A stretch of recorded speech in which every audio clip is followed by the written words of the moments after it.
Baik, terima kasih. Selamat siang. Assalamualaikum warahmatullahi wabarakatuh.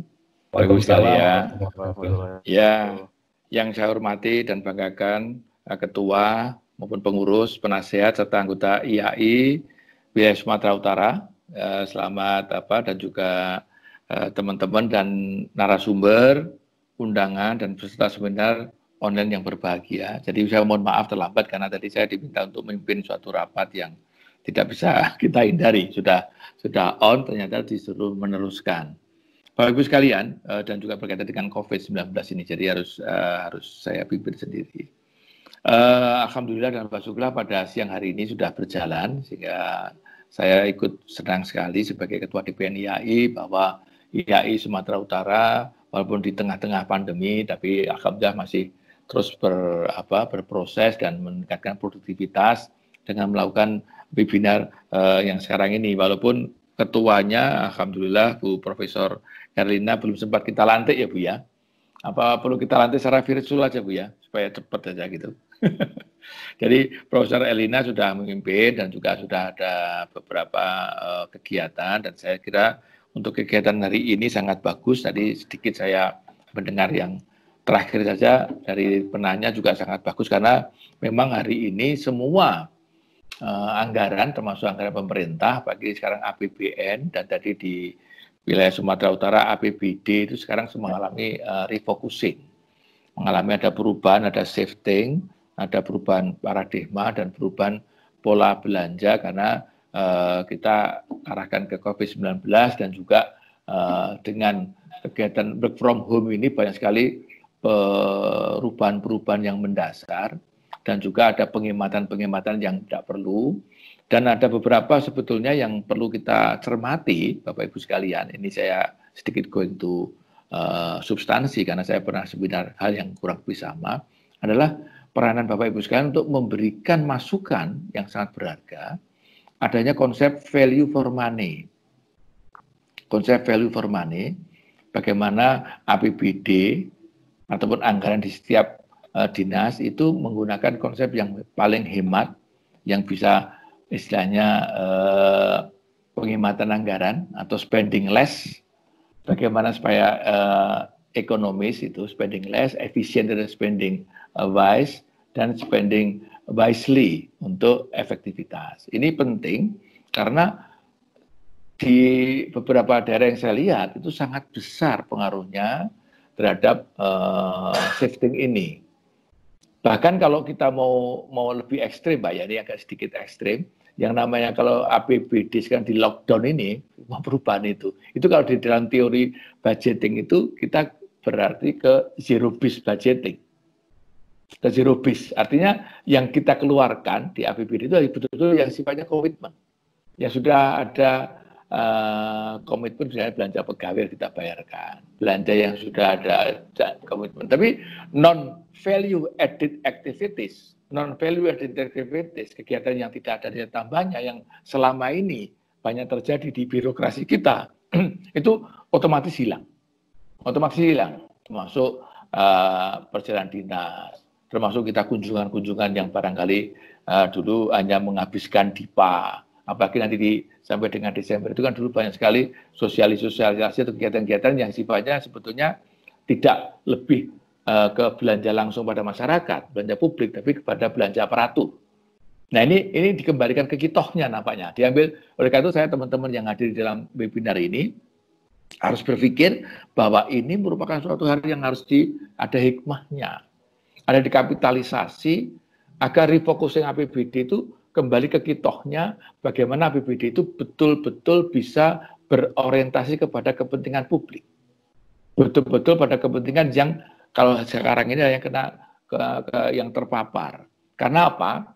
Beda dengan tahun 2008 maupun tahun 98 kemarin mengenai krisis keuangan. Kalau krisis 2008 itu yang kena adalah mereka-mereka yang the have, yang besar-besar.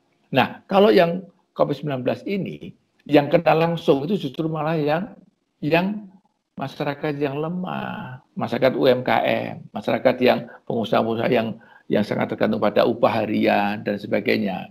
Saya kalau saya sampaikan di sini, ya ini bukan promosi ya, silakan baca buku saya mengenai otonomi daerah, itu kita konsep ini jadi 5E Pak. 3E dari ekonomi, efisien dan efektivitas, ditambah lagi 2E yaitu adalah equity dan equality.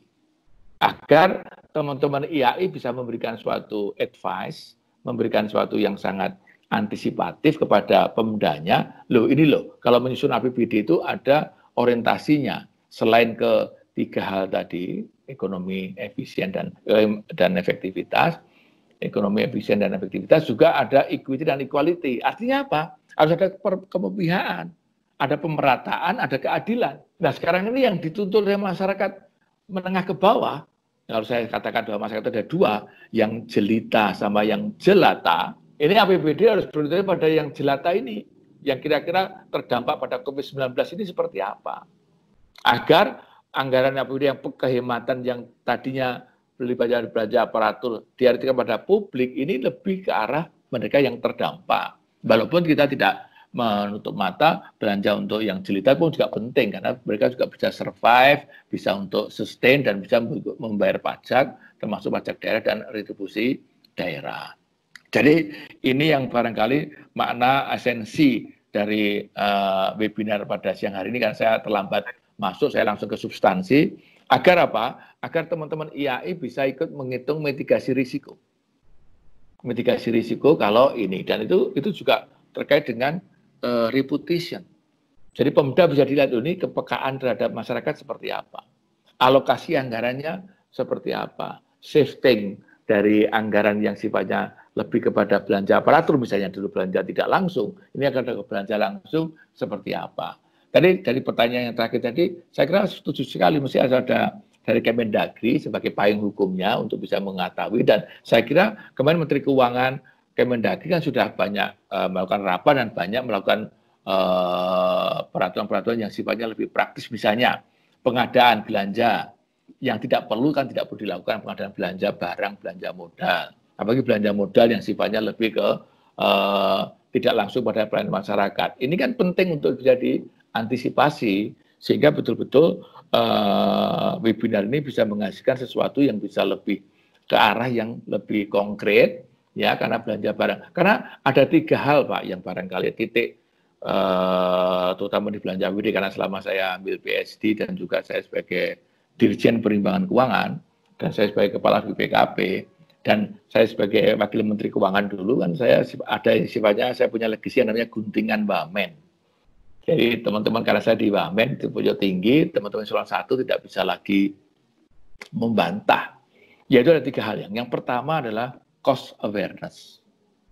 Cost awareness itu adalah banyak sekali yang bisa dihemat.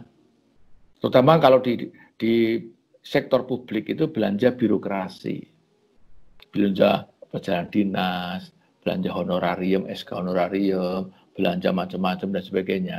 Jadi sebetulnya kalau teman-teman IAI belajar, saya kira lebih tahu daripada saya, anggaran berbasis kinerja itu sebetulnya hanya anggaran berbaju kinerja, belum berbasis kinerja. Karena apa? Isinya masih lebih baik line item dan sebetulnya lebih baik pada incremental budgeting. Incremental budgeting.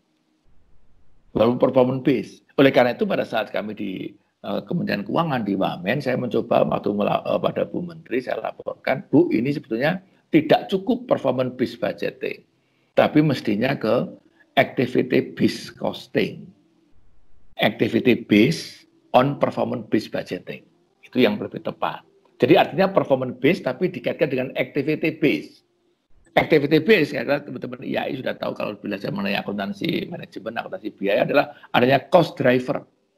Nah, cost drivernya apa? Nah, sekarang cost drivernya itu dikaitkan dengan kegiatan pandemi ini apa? Supaya jelas, itu satu. Yang kedua mengenai nanti banyak, saya sampai saya itu punya template Pak.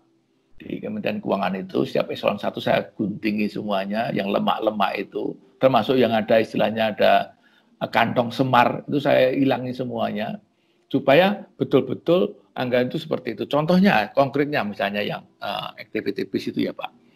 Kalau Bapak lihat di Pemda itu, antara yang supporting, terutama banyak di Setda itu, dengan yang sifatnya ke dinas, misalnya dinas untuk PU-nya, dinas untuk ke pertanian, dinas untuk kesehatan, itu malah kadang-kadang banyak yang di-supporting-nya, bukan yang di core-nya.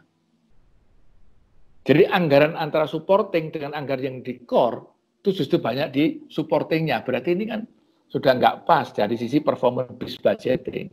Mestinya dibalik, supporting-nya lebih kecil, core-nya yang lebih besar. Karena core itu adalah berorientasi pada langsung masyarakat, misalnya dinas, sekarang apa namanya, bagian atau dinas pertanian. Nah, sekarang apalagi sekarang ada bagian kesehatan atau dinas kesehatan, itu jauh lebih penting dibandingkan yang sifatnya supporting. Mestinya begitu. Ya, jadi saya harapkan seperti itu. Jadi ya itu satu menikor, belum aset awareness. Aset awareness itu jelas bahwa banyak sekali aset-aset Pemda, kalau kita bicara APBD, itu banyak yang masih mangkrak, banyak belum terutilisasi. Coba kalau mau detail nanti teman-teman akuntansi, karena itu berapa digit di Pemda itu. Itu kadang-kadang misalnya ya, mobil dinas, 10 unit, yang 7 yang on the road, yang 3 off the road.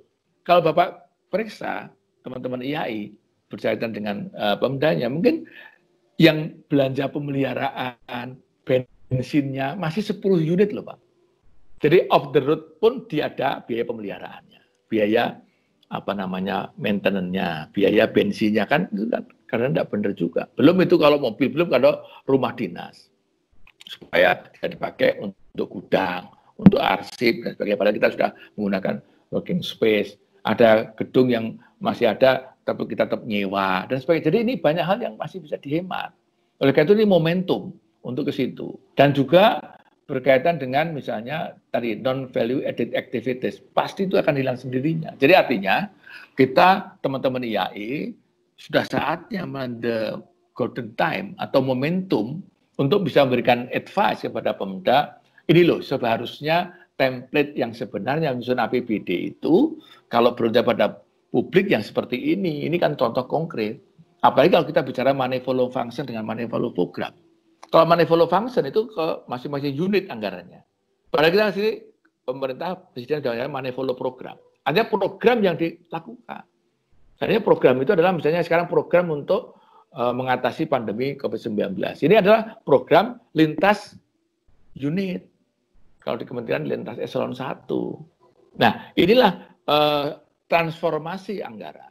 Transformasi anggaran, shifting paradigm. Ini penting untuk diberikan kepada teman-teman Pemda, justru mereka sedang merasa ini apa, kebingungan, bisnisnya seperti apa. Lah teman-teman perguruan tinggi melalui IAI sektor publik, melalui IAI yang lainnya bisa memberikan suatu advice kepada Pemda agar bisa memberikan suatu solusi yang terbaik. Saya kira itu, oleh karena itu value for money termasuk evaluasinya itu penting dan juga momentum untuk merubah paradigma bahwa anggaran berbasis kinerja yang seharusnya betul itu seperti apa. Mungkin menggunakan activity base kan teman-teman dari IAI Sumatera Utara dan teman-teman lainnya kan punya, dan IAI wilayah lainnya kan punya think tank dosen-dosen akuntansi manajemen kan bisa mengelaborasi activity base tapi untuk sektor publik seperti apa. Ya, jadi tidak lagi incremental, tidak lagi ke itu, dan bahkan kalau kita mau itu ini khusus bisa arahkan zero base.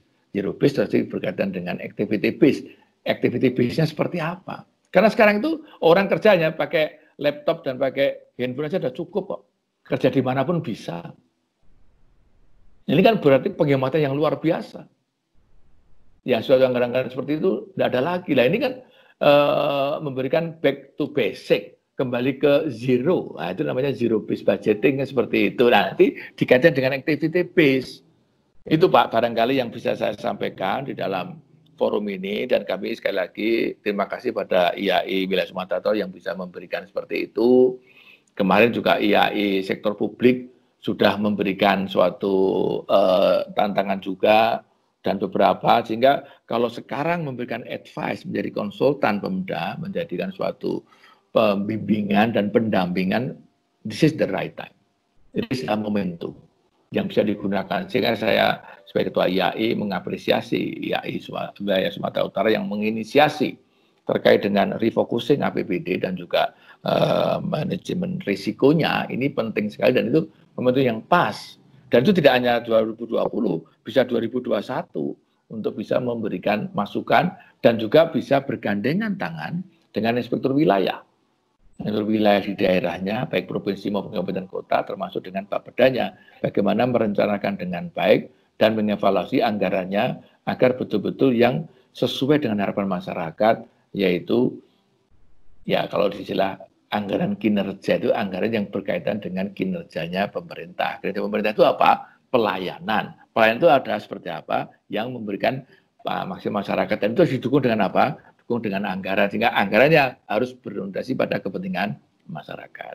Saya kira demikian yang bisa saya sampaikan, Bu Prof. Erlina, dan ke tim dan narasumber. Barangkali mohon maaf kalau ada hal yang kurang berkenan. Sekali lagi selamat untuk IAI Sumatera Utara, dan mungkin walaupun sudah terlambat, dengan mengucapkan Bismillahirrahmanirrahim, maka webinar untuk pagi hari ini yang mengambil topik refocusing APBD dan manajemen risiko secara resmi saya nyatakan dibuka. Terima kasih atas hadirnya. Selamat siang. Assalamualaikum.